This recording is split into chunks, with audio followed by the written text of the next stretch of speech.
20 जुलाई 1969 आज से लगभग 50 साल पहले अमेरिका एकलौता ऐसा देश बना जो इंसानों को चांद पे भेजने में सफल हुआ।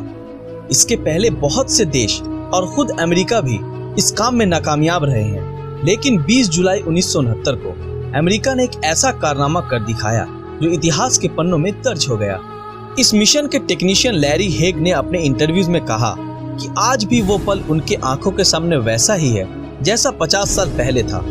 चंद्रमा की ओर पहला सफलतापूर्वक मानवीय मिशन अपोलो 11 यान के जरिए किया गया, जिसने चांद पे पहुंचने वाले पहले व्यक्ति नील आर्मस्ट्रांग और एडविन ऑल्ड्रिन को चंद्रमा की सतह पर पहुंचाया। ये अभियान अपोलो अभियान का 5वां और चंद्रमा पे जाने के लिए तीसरी और सफल उड़ान बनी। 16 जुलाई 1969 को भेजे गए इस यान में कमांडर नील आर्मस्ट्रांग, नियंत्रक माइकल कोलिन और चंद्रयान ईगल चालक एडविन ऑल्ड्रिन मौजूद थे। 20 जुलाई 1969 नील आर्मस्ट्रांग और एडविन ऑल्ड्रिन चांद पर कदम रखने वाले पहले इंसान बने और उन लोगों ने उस दौर में अमेरिका के राष्ट्रपति निक्सन का इंसानों को चांद पर भेजने का सपना पूरा किया। इस घटना को 20वीं सदी में हुए सबसे बड़ी घटनाओं में से एक माना जाता है। इस प्रक्षेपण को करीब 10 लाख लोगों ने राजमार्ग और प्रक्षेपण केंद्र के करीब समुद्री तटों से देखा और करीब 60 करोड़ से भी ज्यादा लोगों ने इस ऐतिहासिक घटना को टीवी पर देखा। अपोलो 11 अंतरिक्ष यान को सैटर्न 5 रॉकेट की मदद से 16 जुलाई 1969 को सुबह के 9:32 पर केनेडी स्पेस स्टेशन से भेजा गया था।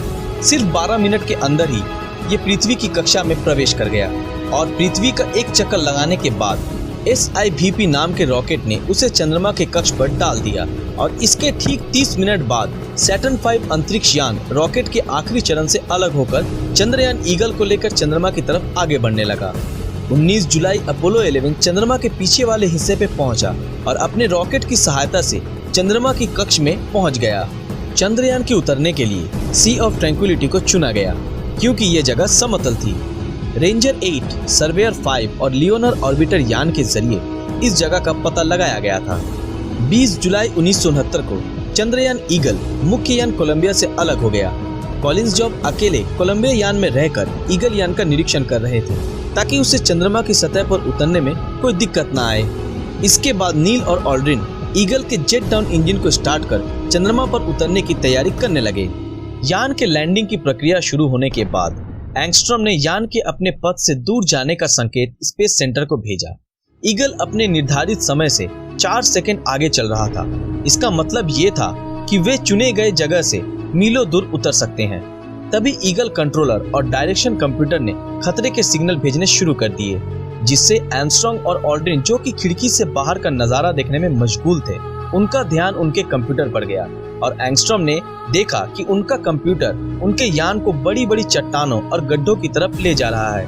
और तभी एंगस्ट्रॉम ने बिल्कुल भी देर न करते हुए यान ऑटोमेटिक प्रणाली को बंद कर दिया और यान का कंट्रोल अपने हाथों में ले लिया और उनके इकलौते साथी ऑल्ड्रिन की मदद से 20 जुलाई की रात 8:17 पर ईगल यान को सही सलामत चांद की सतह पर उतारा और उस वक्त यान के डाउन इंजन में सिर्फ 14 सेकंड का ही ईंधन बचा था।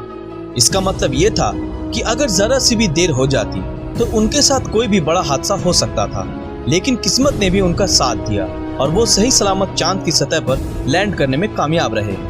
आर्मस्ट्रांग ने अपोलो 11 के लैंड किए गए जगह को ट्रैंक्विलिटी बेस का नाम दिया और ह्यूस्टन केंद्र को संदेश भेजा।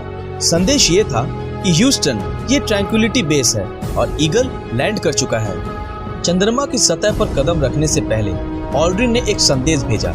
उन्होंने कहा, मैं इस चंद्रयान का चालक हूँ। इस संदेश को सुन रहे सभी लोगों से मैं गुजारिश करता हूँ कि आप लोग कुछ देर मौन रहकर पिछले कुछ घंटों में हुए घटना को याद करें और अपने अपने तरीके से ऊपर वाले का शुक्रिया करें और इस मिशन के पूरे होने की दुआ मांगें। अपोलो 11 के लैंड के 6.5 घंटे बाद 21 जुलाई रात के 2:46 पर नील आर्मस्ट्रांग ने चंद्रमा पे अपना पहला कदम रखा और कहा, इंसान के लिए ये बस एक छोटा सा कदम है, लेकिन इंसानियत के लिए मानो ये एक बहुत बड़ी छलांग है।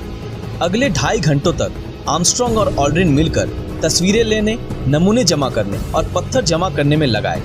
इसके बाद दोनों ने मिलकर early Apollo scientific experiment package की स्थापना की और अमेरिकी झंडा लहराने की तैयारी में जुट गए और इस काम के लिए उन्हें 2 घंटों से भी ज्यादा का समय लगा।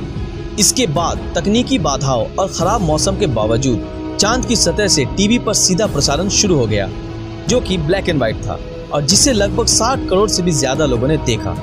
आर्मस्ट्रॉन्ग ने उनके ईगल यान की कुछ तस्वीरें भी ली, जिससे चंद्रमा की सतह पर उतरने के बाद के हालातों की जांच हो सके।